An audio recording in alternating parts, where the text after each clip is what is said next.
we can go ahead and go out of the practice session case.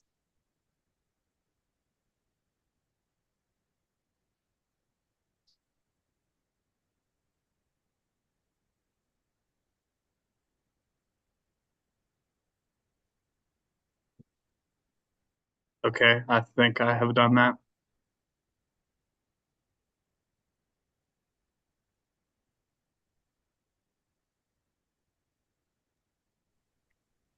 Good evening, everyone, and welcome to Out of the Woods, Growing Income from Your Forest. My name is Lindsay Kazarek, and I will be your host this evening. I am joined by Casey Withers as my co-host.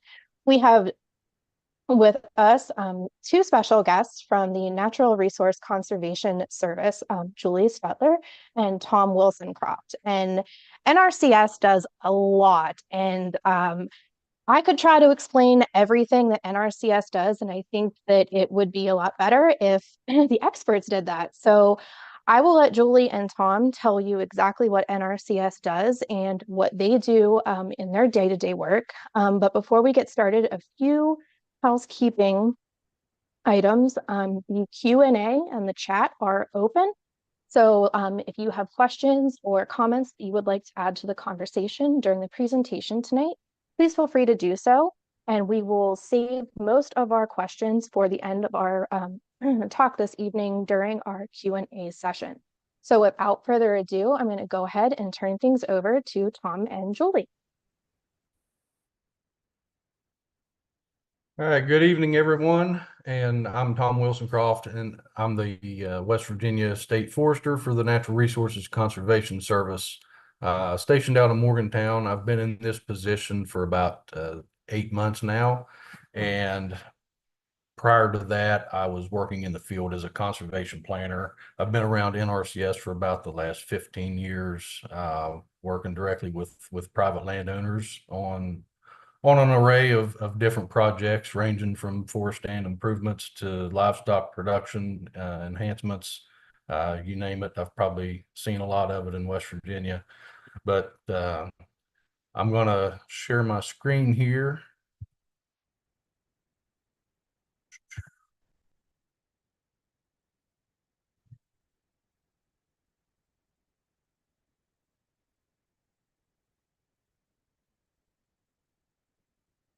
This started.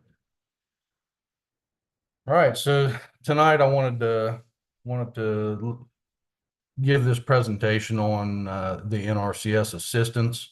I'm titling this NRCS assistance in a nutshell. I know a lot of you folks have probably sat in on some webinars or attended meetings where you heard about NRCS and the programs that are offered and everything. And a lot of times it gets into the history of the agency and different aspects, and you may be leaving those items wondering, well, what exactly do they do and how does it help me? So tonight I wanted to try to make this more of a brief and more direct presentation, just to answer those questions that we always see coming from the field. So what is our NRCS mission? And our NRCS mission is to deliver conservation solutions so agricultural producers can protect the natural resources and feed a growing world. We do this in a couple of different ways. First and foremost is conservation technical assistance. And then we also do have financial assistance programs, which help to implement that conservation technical assistance. And one thing to keep in mind, everything that we do as an agency to provide this assistance is strictly voluntary on the part of the landowner or the land user. We don't come in and say that you have to do something. We're there to provide the assistance and to help you to achieve your goals. So what is conservation technical assistance? And I'm going to have to move something out of my way because I can't see my screen. Just bear with me 1 second here. All right. So conservation technical assistance. This is basically our way to provide the knowledge and tools that a landowner would need to conserve, maintain, and restore their natural resources on their lands. It helps them to improve the health of their operations for the future. The longevity of their operations is a goal for everyone. And we do this through personalized advice and information, and this is based on the latest science and research, and used to help make informed decisions for the resources and the goals of the operation. And we say this is personalized advice because everything that we do is site specific, and it's based on the goals of the individual operator. You know, you may have a very similar resource base or operation as your neighbor, but your goals may be different. So some of the assistance and the advice needs to be tailored to meet your individual goals. NRCS offers this assistance at no cost to the producers. This is something that we offer as an agency, hoping that you'll take the advice and be able to use it and to reach your goals. And our overall goal is to identify that resource base and the current state that it's in, compare it to your objectives, and come up with some alternatives to help meet your goals. And ultimately, what we try to do is create a conservation plan. Now, not all conservation technical assistance will result in a conservation plan. This technical assistance can range to just a conversation on the phone. If you have a question or a concern that you're dealing with, and you need to talk to somebody that may have some experience or have some insight on being able to implement something that will help improve those problems. Of course, a site visit is always something that we want to do. A lot of our assistance is site specific. So without seeing your specific site, we really can't come up with good alternatives. We may have some ideas, but to come up with a good alternative, actually seeing the site is the best thing that we can do. So you might be asking, what are some typical concerns that as a forest operator you might have? And the first bullet point on here, I'm sure everybody is aware of. Invasive species are something that we see in just about every woodland in West Virginia. I know some of you may also be from other states, and I'm sure that invasive species are probably on the top of your all's list too. Things like autumn olive, bush honeysuckle, barberry, multiflora rose, tree of heaven, stilt grass, privet. The list is almost endless on the invasive species that we're having to combat and tackle out there right now. Livestock pressure is another one. Having livestock in our forest lands sometimes can be good. So a lot of times it's not so good. Livestock will concentrate in certain areas. They compact the soil, which damages tree roots, hurting the trees that are trying to grow there. They're also browsing on the regeneration that you would want to fill in that space once trees are removed. Overstocking and understocking. Overstocking being that you have too many trees on a site where they're overcrowding each other, competing for nutrients and space, and may not be as productive as they could be, may not be growing as fast as they could be. And then there could be understocking where you're not realizing the full potential of the area for the tree growth that you're desiring. Undesirable species. This could be species that have no merchantable value, and a lot of times this is up to the objectives of the operator, what is considered to be undesirable. Because an undesirable species for timber production may be desirable for wildlife habitat. Lack of structural species and species diversity kind of coincides with a lack of habitat for wildlife. These are typically concerns on a lot of forest operations because most forest landowners like to utilize their properties for wildlife. Another thing that we've been diving into here more recently is inefficient energy usage. Things that you do to manage and operate your properties sometimes require energy, and there may be alternatives out there where not as much energy is needed. So here are some typical conservation practices and activities on forest operations. The forest management plan, the forest management practice design, forest stand improvement. Forest stand improvement usually and also involves things like the brush management, tree and shrub establishment, early successional habitat development, upland wildlife habitat management, forest farming, energy efficient agricultural operations. These are the practices that we have in our toolbox that are used a lot of times with forest management and forest operations. This is not an all-inclusive list. There are others out there too, but I wanted to keep this more dialed down and give you more of the basics. We'll dive in a little bit deeper on those ones that were in bold. The forest management plan is a conservation practice activity that we offer. It's a component of a conservation plan when we're dealing with forest land. And these plans, we call them a forest management plan CPA 106, but they're not a new concept. You may have heard of a forest stewardship plan. The West Virginia Division of Forestry has been doing some assistance with forest stewardship plans for several years. There's also management plans by the tree farm system. The common goal and the common trend, no matter what kind of plan you've seen, it outlines a producer's objectives and desired future conditions. So that's the short and long-term goals for that property, for that operator. And it identifies the current forest condition throughout the whole forested property. This is usually broken out into stands that have similar characteristics and similar management needs.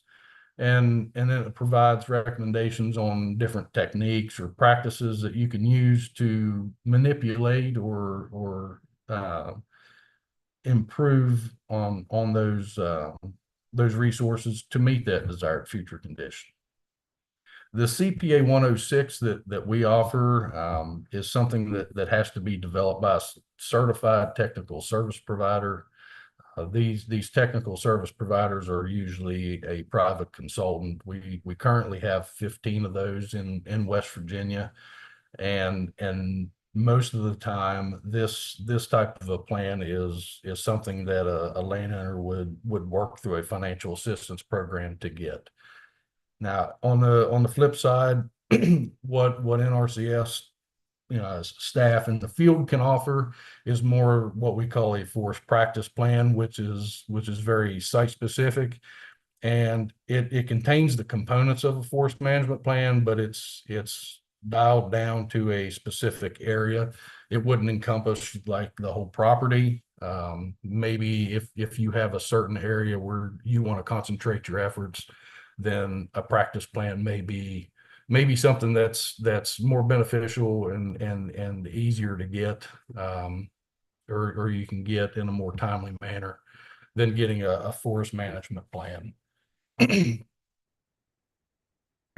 Alongside with those forest management plans is the forest management practice design. This is the design and implementation activity 165.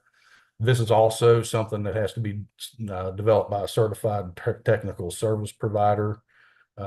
These are the site-specific instructions on how to implement practices that have been recommended in the plan. So they're typically developed at the same time as your management plan would be developed too. They identify the parameters that you need for proper practice installation that meets the the criteria and the specifications for implementing the practice. So it's going to tell you things like, the species to target for treatment, the treatment type. Do you need to go in and just mechanically cut some vegetation, or are you going to need to apply an herbicide? That type of thing would be included in this practice design. The area, the amount to be removed or retained to meet your objective. So, this is the actual prescription that you would implement. Forest Land Improvement Practice Code 666. That's one of our big practices that we use on forest land. As the name implies, it's pretty common. So this is the manipulation of species composition, stand structure, or density by killing the selected trees and understory vegetation. And this is all to meet desired forest conditions. You may have heard of this in other contexts, such as pre-commercial thinning, call tree removal, crop tree release, or patch clear cutting. These are all variations of forest stand improvement and techniques that we use through forest stand improvement. There's a lot of purposes there. I'll let you read those on your own. And basically the same types of treatment, the thinning, the call tree removal, the crop tree release, those are used. And depending on the purpose, they may be designed differently for one operator that has a certain objective versus another. So, an example would be a pre-commercial thinning, someone who's got an objective for timber production, wanting to get the most growth on their land, may not receive a pre-commercial thinning that's as hard as someone who wants to manage their forest land for wildlife habitat, such as for cerulean warbler, which requires a lower density forest area.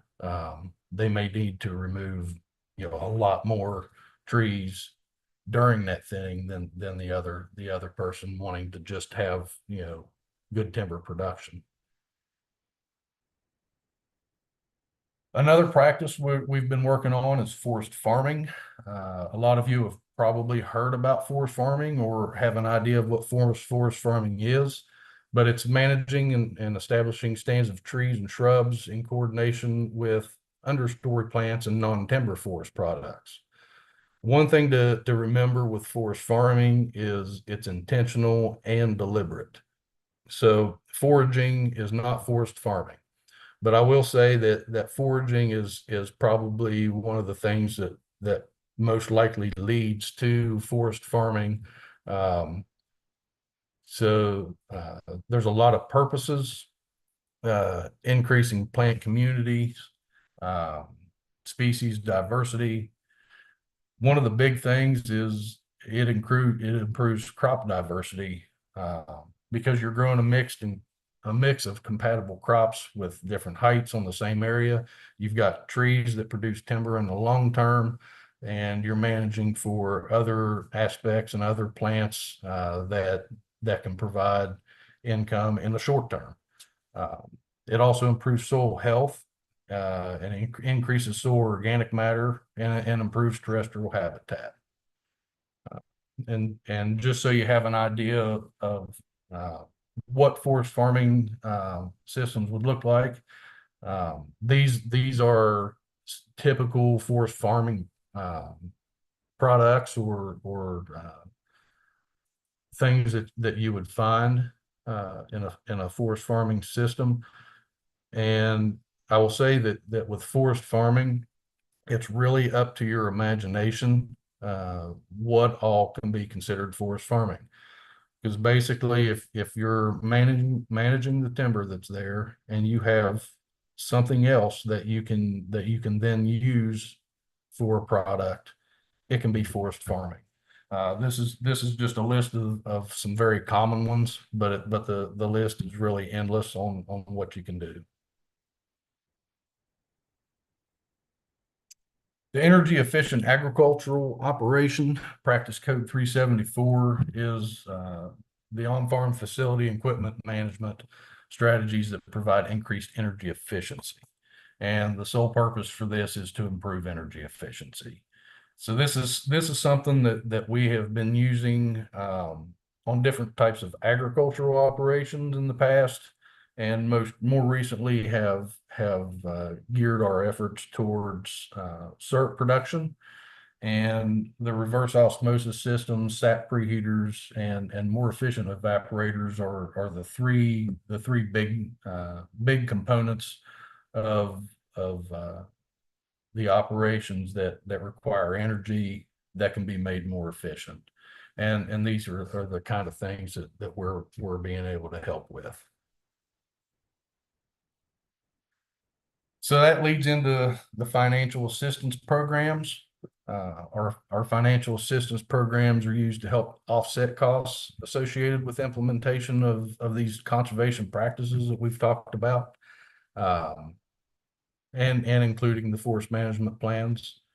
The environmental quality incentives program is probably the big one that we use for the practice implementation. This program can be something that you do over a period of time. We're allowed up to 10 years when we use the EQIP. Most generally, we try to keep things more reasonable. Look at implementing things over a 5 or 6 year period, just to account for unforeseen circumstances that might cause things to become behind. The conservation stewardship program is more of a higher step financial assistance program. The intentions would be that a person works through EQIP to address concerns. The conservation stewardship program is used then to help maintain those conservation practices that have put in and enhance the operation a little bit further. And the conservation stewardship program is a 5-year program. There's no short or long about it. It's for a 5-year period. Regional conservation partnership program, not something we've used a lot, but we have in the past. This is a program where we have a partnership with some other group that typically has a special project. And one of the RCPP program projects we've had in the past was for cerulean warbler habitat. So that's also a program that's out there that we can sometimes use if we have it in the area. But one thing to consider with these financial assistance programs, they are financial assistance. They're not cost sharing. So in the past, you may have heard the term cost sharing, and we'll pay 75% of what it costs to put it in. And most generally that comes out to be somewhat true, but it's not always. So just remember this is financial assistance. We have payment rates for all the practices and the different components that can be used to implement those practices. And they're flat rates on a per unit measure. So that's typically going to be a per acre basis or possibly a square foot basis, depending on the type of practice, or in, per each. If you're it's like planting trees, we would plant trees at a certain flat rate per tree. So to come up with those, there are scenarios developed for the typical implementation techniques that come up with a total average cost, and the payment rates are then developed based on a certain percentage of that total cost, depending on whichever program it falls under. So yeah, they're taking into account, for say like invasive species control, they take into account the amount of labor that's going to be needed to cut autumn olive on an acre of ground. How much chemical is going to be needed to apply to that as well. Or using a chainsaw, that has a cost to it. and then they come up with that total cost that's on an average. And with that, the payment rate never changes. The payment rate stays the same. And typically for most practices, that means that the producer doesn't have to keep track of their time. They don't have to keep track of their invoices for, if they have to hire somebody, or keep track of receipts for the things that they've purchased. It's a flat rate. And if you're able to get it in for a certain cost, you have your own cost share percentage. I will note that there are higher payment rates for historically underserved producers, and those are beginning farmers which have farmed less than 10 years, or in the case with forest land, have owned forest land for less than 10 years. Socially disadvantaged farmers, limited resource farmers, and veteran farmers are all historically underserved producers. So how do you get started working with NRCS? The first thing you need to do is to either contact the office or stop into your local NRCS field office. And each county is covered by a field office, but not every county has a field office within it. If you go online, if you're not sure where your local office is, just do a simple Google search for NRCS office locator, and it'll take you to a site where you can put in your state and your county, and it'll give you the address and the phone number for the local office. I've also given you the website here, if you want to take that in. But I generally just go to a Google search. I do it myself, and just search for the NRCS office locator. It's easier to just find it that way.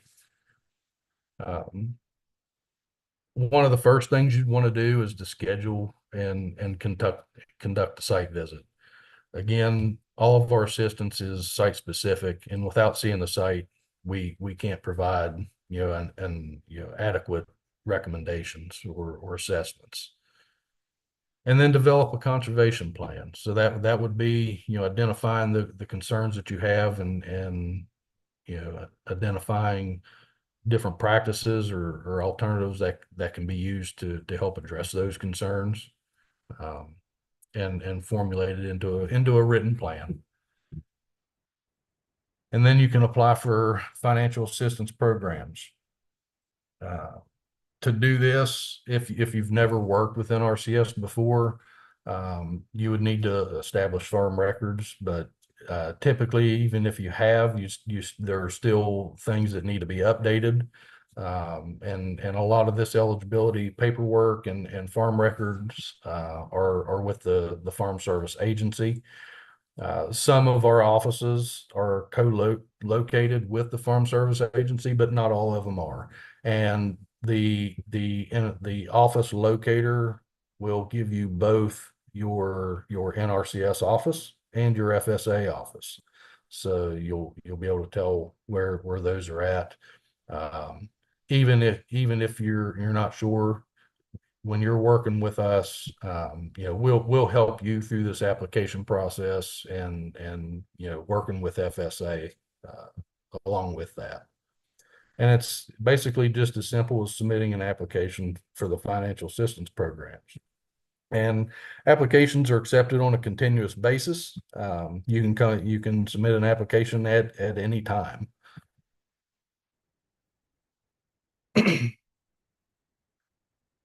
So the technical and financial assistance timeframes, I'm going to call this the ugly truth, but we generally try to conduct a site visit as soon as possible.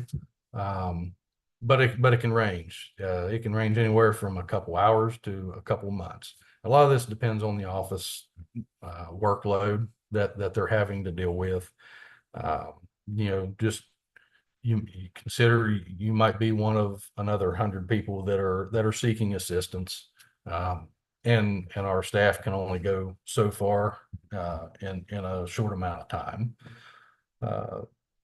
But the producer's schedule, if you're an out-of-state landowner, working out a schedule when you're coming in that the office staff have available can be difficult sometimes. And then weather can also play into that as well. And I'll say that from the time of an initial contact, you call in and say, hey, I'd like somebody to come out and visit with me. I've got some concerns. The time from that to having funds available could range anywhere from 3 to 18 months or possibly longer. And a lot of this depends on the funding cycles and the funding availability.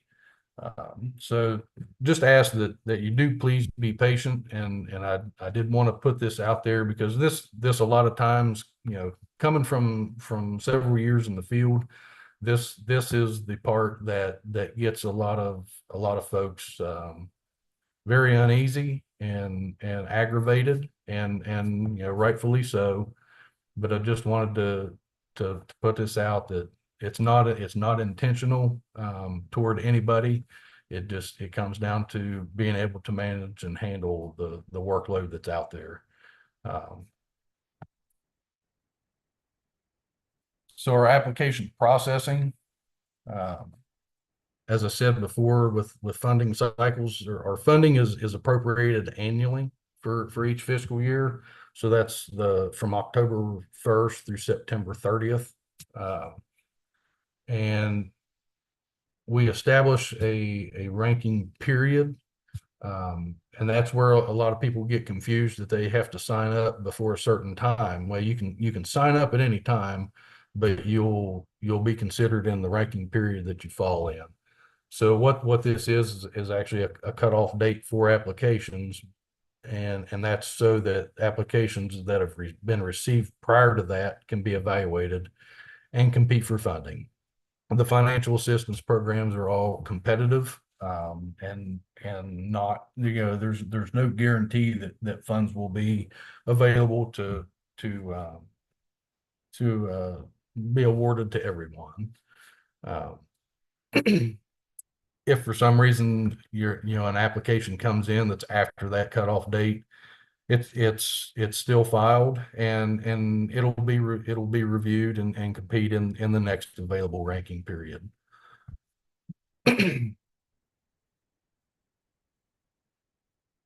So that's where the possibly long time period, 18 months or longer, can fall into play. Ranking periods are generally established early in the fiscal year. So sometime around October. In West Virginia, for this year, looking at fiscal year 25 funds, which fiscal year 25 starts in a couple weeks, our application period was actually earlier this month. They established a ranking period cutoff date for applications. So basically, we usually go through one round of funding, and most times the amount of requests for funding greatly outweigh the amount of funding we have, and we don't get to fund all the applications, and those applications will go into the next round. We don't typically get to a round two, but it is possible.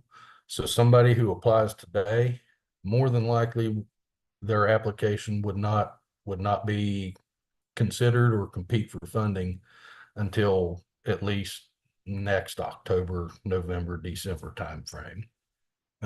So that's the timing in requesting assistance plays into that a lot.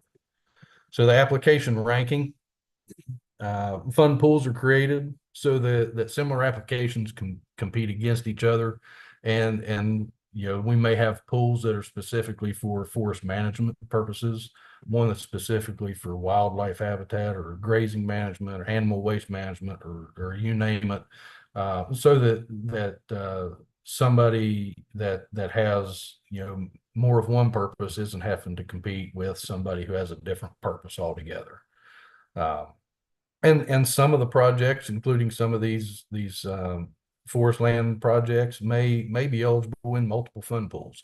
And what we do is basically rank an application in all the fund pools that it's eligible in. So the money could come from different directions.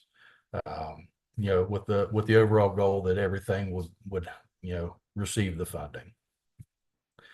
And there's a ranking process that we use to evaluate the applications.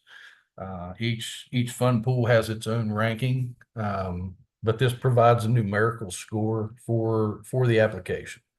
And a lot of this is based on the concerns that an operator has, and the level of treatment that they're willing to put forth through the application. It's not required that, if we develop a conservation plan with a landowner that has several practices in it, it's not required that they implement all of those identified practices within a financial assistance contract. Most of the time you can pick and choose, which of those activities and resource concerns you want to treat. And there are some outliers where you may have to do one thing to do another, only because they have to link up together. But otherwise, it can be a pick and choose option. Typically, that's not going to be the case. Usually what goes in a conservation plan is what a landowner is wanting to do and wants funding for. So, but that is it is available. And it also ties back into how the project applies to the funding pool priorities. So, the priorities for a forest management pool aren't the same as for a grazing management pool. So even though the practices may be available in both, they won't rank as high in one versus the other.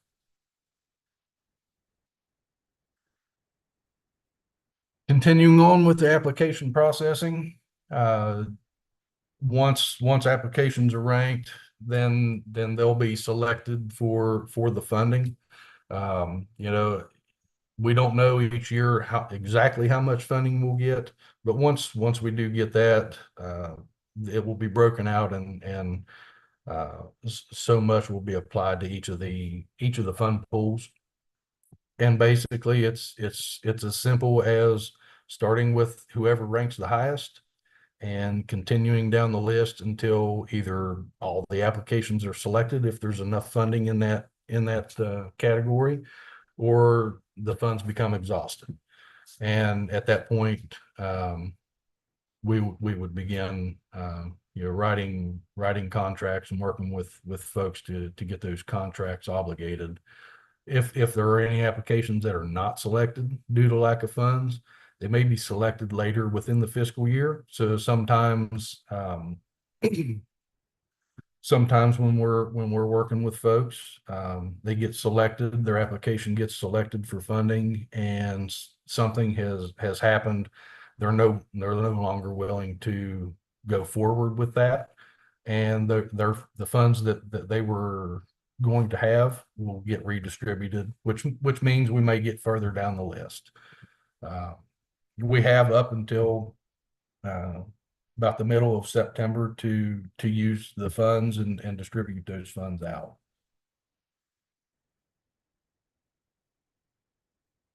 And then there's contract development. So that's when we'll work with the producer to develop a schedule for how they're going to implement the practices. So this would be the amounts and the time frames for practice completion. And we wanted to take into account that we can only do so much, but we understand a producer can only do so much in a given time. Someone who wants to take on 100 acres of invasive species removal, that we know that's not something you want to do in one shot, and something like that we may break out and schedule 20 or 25 acres at a time to be completed, so that you have a progression of getting things done.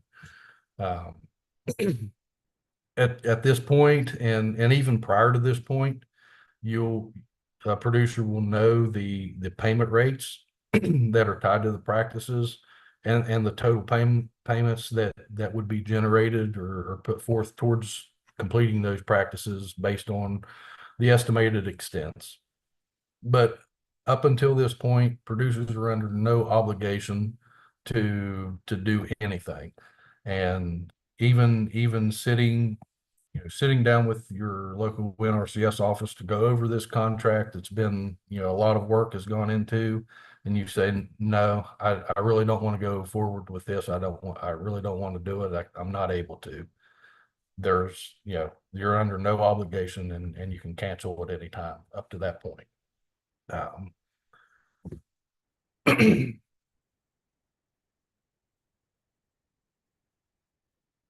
So once a contract's been developed, producer agrees and signs,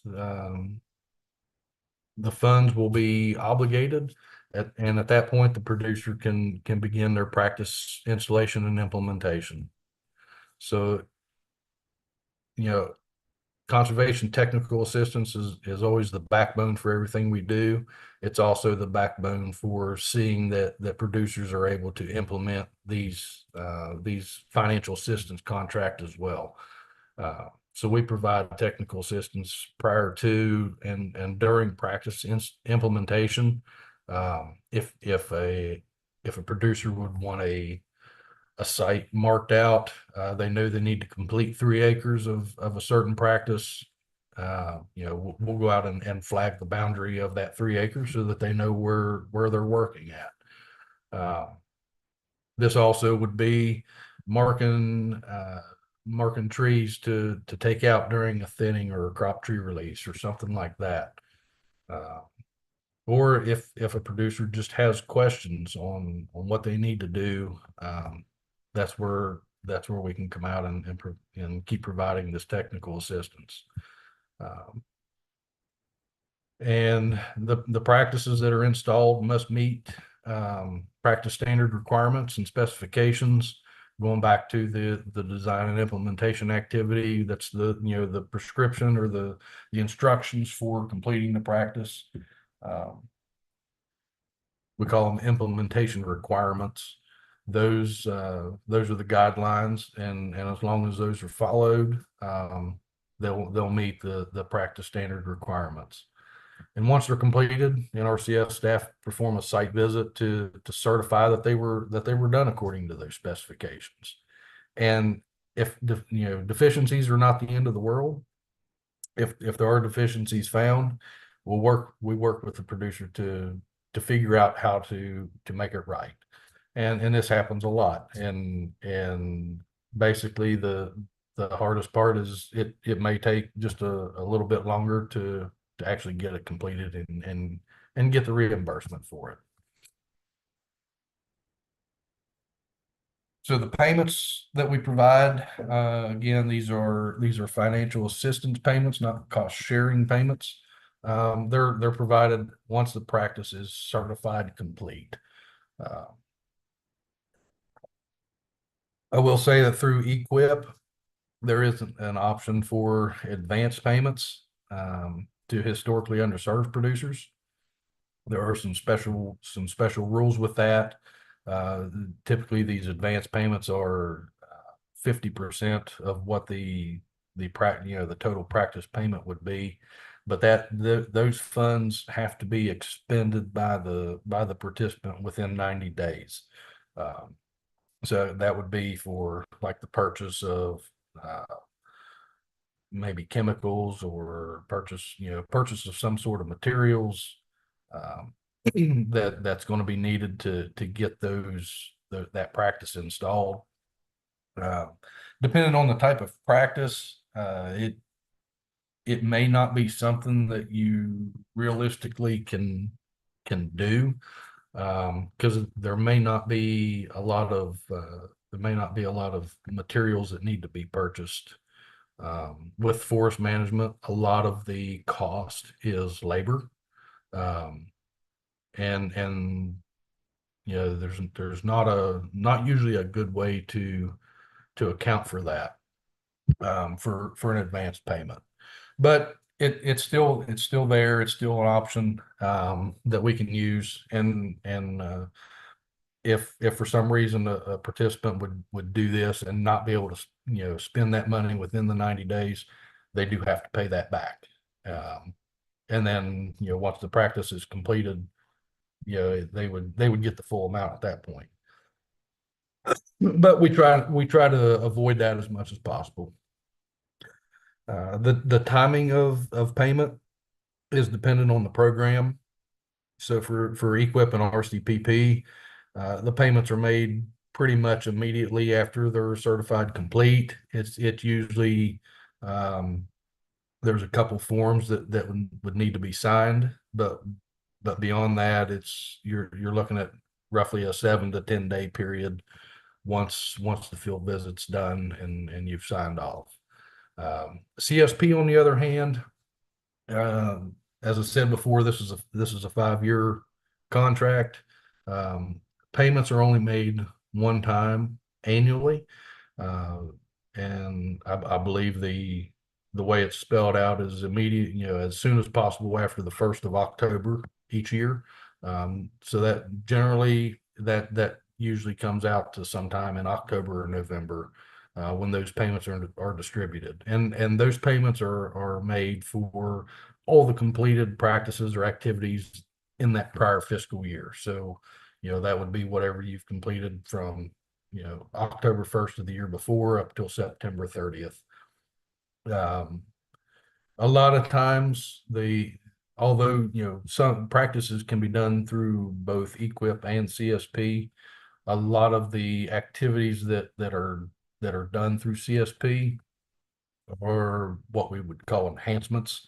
And sometimes those are easier to cover the cost and be able to have that cost out there for an extended period of time. So something you've done in March, you're not going to get the assistance payment until October.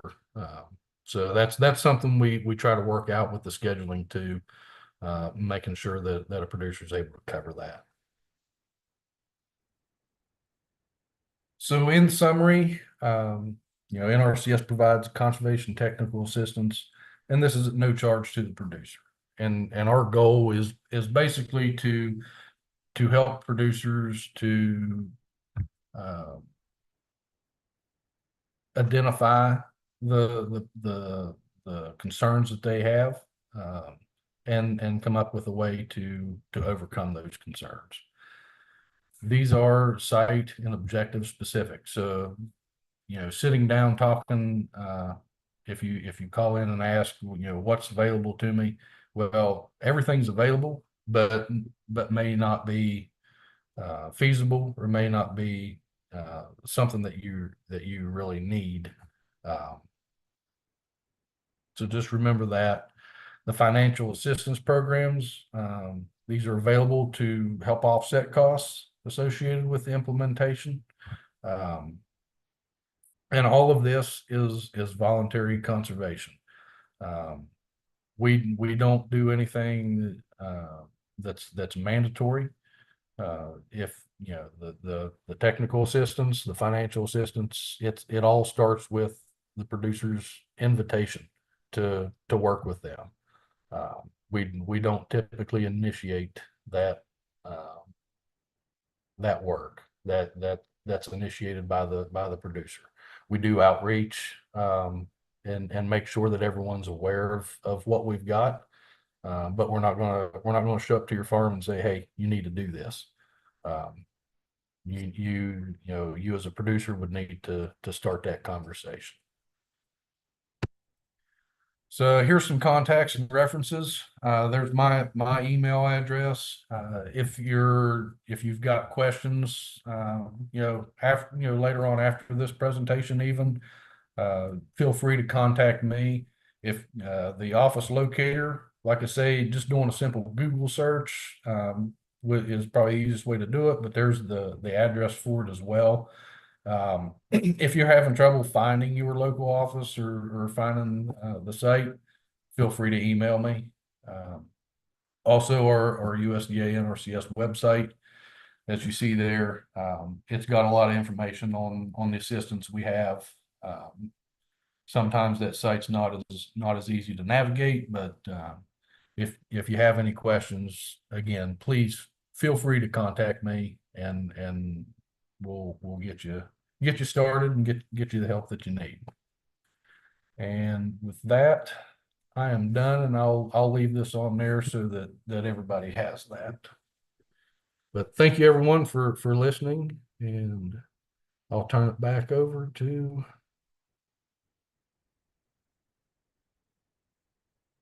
Thank you, Tom. Julie, is there anything that you wanted to add? Nope, I didn't have anything specific to add. I think Tom did a good job covering all the bases. Okay, perfect.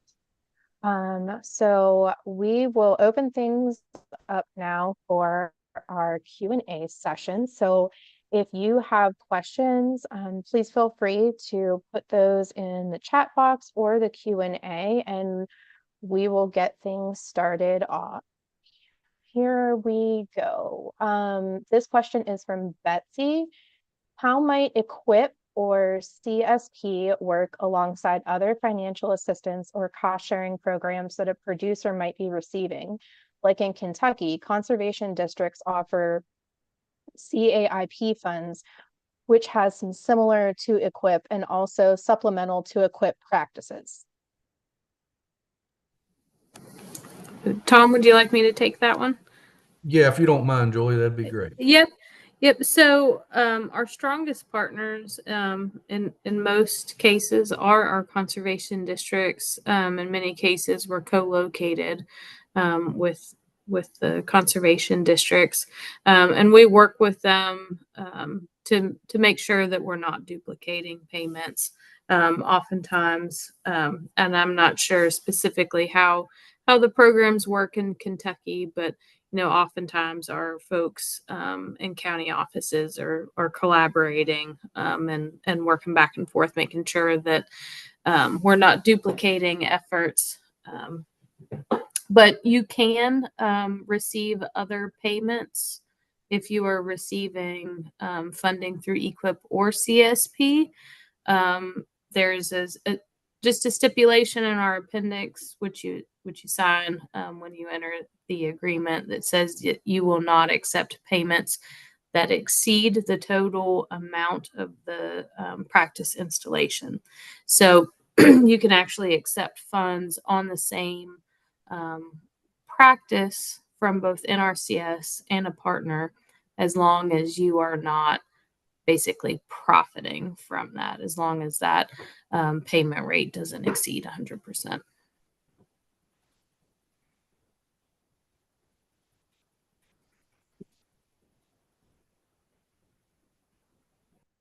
Perfect. Thanks, Julie.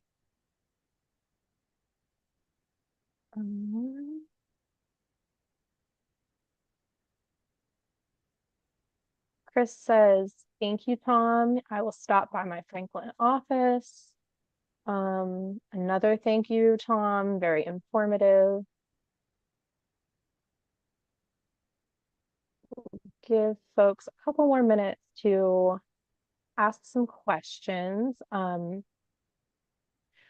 I will remind everyone that our next Out of the Woods webinar will be on Thursday, October 17th. And that webinar will be on